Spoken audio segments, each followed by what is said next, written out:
What's going on, guys? Welcome back to Lights Out Gaming. For those of you that are new here, my name is Mike, and if you didn't catch my intro video, I'm going to leave a link in the description below just so that you can find out a little bit more about my channel and what you get when you subscribe to it.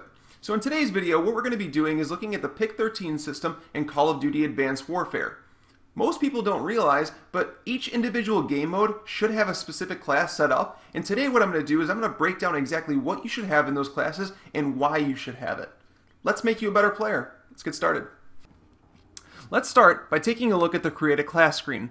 So, we get 13 slots to use between guns, attachments, perks, and Scorestreaks, which is a welcomed addition to the game for more customization. It is nearly the exact same as the Black Ops 2 Pick 10 system, but with Scorestreaks added. Alright, so before I start recommending what to use, we must determine which game type that we are going to be playing. I am a fan of the more objective-based game modes, but there is a vast majority of the Call of Duty community that plays Team Deathmatch and Kill Confirmed, so we're going to start there. Alright, so depending on which type of player you are, that will determine your gun selection. If you are unsure of which gun to use, the BAL-27 is the best all-around gun in the game as of this moment. However, if you are the type that likes to run around like a lunatic, the ASM-1 is probably the gun for you, which is over in the submachine gun category. But for today's purposes, we're going to use the BAL-27, and I'm going to use my elite variant that I have of the gun, which is the Inferno. Okay, the attachments, that's going to come down to your preference, whatever suits you, but me personally, I cannot use any assault rifle without attaching the stock to it, because that helps you not seem like you're moving through mud when you're aiming down the sights. So I'm going to throw that on there, and I'm also going to want to be as accurate as possible in Team Deathmatch, so I'm going to throw on the foregrip. So we have the foregrip on there. So that takes care of our gun. Now we're going to move on to the Perk 1 slot. Alright, so this slot has quite a few useful perks, but in Team Deathmatch, the top two for me are lightweight and low profile. I run these perks on nearly every class while I'm playing a non-objective based game mode. It does require that you use one of your points on a wild card, but that is not an issue because we do not need grenades in this game mode. This game is extremely fast-paced, and with lightweight, you can evade enemies as quickly as possible whenever you're in a sticky situation, as well as being a harder target to hit while you're on the move. What low profile does is it keeps you off the minimap when the enemy has a UAV, and this is especially important in Team Deathmatch or Kill Confirmed, because it is a lot harder to predict where enemies will spawn and where they will be located in these game modes. So let's go and look at the other perks available to us in the Perk 1 slot. Danger Close isn't going to be of any use to us at all because we aren't equipping grenades. We also don't need Flak Jacket. It's kind of a waste in these game modes because, like I said a moment ago, it is a lot harder to predict where enemies will be camped out in them. We will also not be using an Exo ability, so there's really no need for Overcharged. So now that we're done with the Perk 1 slot, we're going to choose Lightweight, and we're going to choose that wild card there, and Low Profile. We're going to go to Perk 2. The Perk 2 slot has a lot of perks that we can do with or without, so this one has some wiggle room to fit your playstyle. Me personally, I use peripherals quite a bit because I use the minimap as my constant UAV, and this makes that view just so much larger. I will also be doing a separate video on how to maximize the use of your minimap. But for now, we're going to go back to this. Most people don't realize that peripherals also removes the death icon from where the person that you killed was. So in other words, it doesn't give away your location to the other enemies. We already know that this is important in non-objective based game modes. The next perk that we have on the list is Blind Eye. Now this is a perk that makes you undetectable to all the kill streaks in the game, and the only reason that I do not recommend it on this class is because the perk is essentially wasted unless the enemy has air support. So what I do suggest is that you make a universal class that can fit in any game mode that you're playing.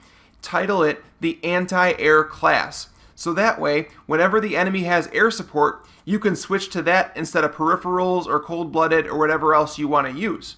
Speaking of cold-blooded, that's the next perk. Now, this one is actually pretty viable in Team Deathmatch and Kill Confirmed. A lot of people tend to camp in these modes, so this keeps you off the target-enhancing sights as well as callouts. This is one perk that you can definitely swap out for peripherals if you don't maximize the minimap. The next one that we have available is Gung Ho. Gung Ho is really, it's just a bad perk that I've only used on shotguns and a few SMGs, but I don't even like it on those. It's unnatural, it feels weird, and it's just really not that great of a perk. So we're just going to skip that one altogether. And then fast hands. Again, fast hands, we're not going to have grenades on this class, so why would we need fast hands? There is a misconception out there that fast hands raises your gun faster, but that's not true. That's actually an attachment on the gun, which is quick draw grip. But what fast hands does do is it allows you to swap weapons faster. And we are not using multiple weapons on this class, so we wouldn't need that perk either. So we're all set here. I'm going to choose peripherals, but I wouldn't blame you for going more of like a cold-blooded. But like I said, peripherals is there. And then we're going to move on to perk 3. Perk 3, that leaves us with some really tough choices. All of the perks in this class are pretty viable, but we're going to be using the ones that I find completely necessary.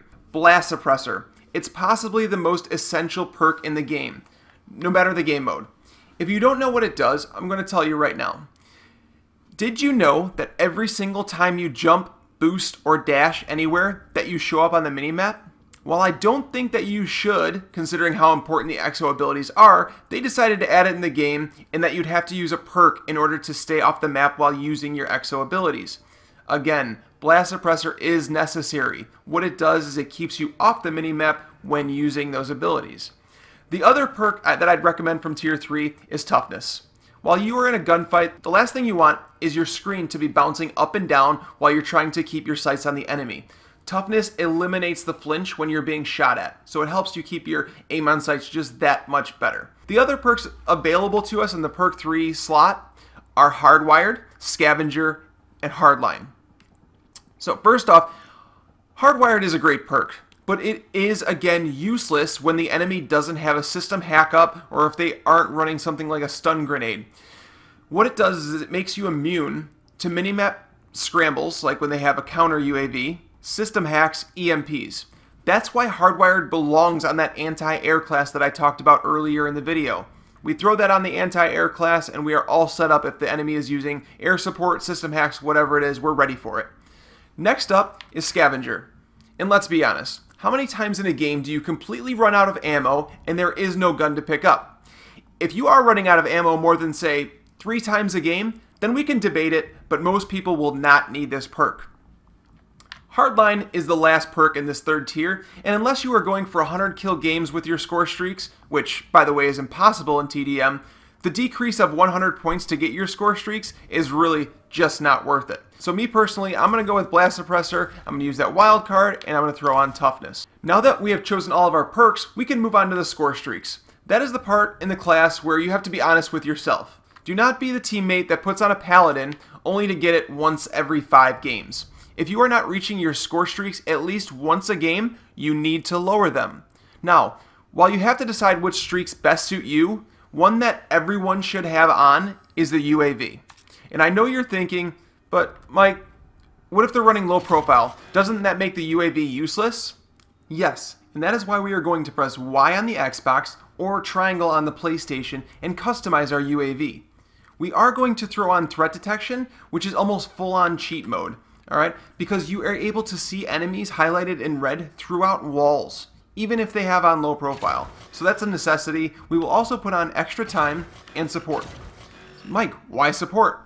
This is so that you don't get to the point where you are about 100 points off your UAV and then you have to camp for it. Support allows the score streak points that you've accumulated to continue even throughout your deaths.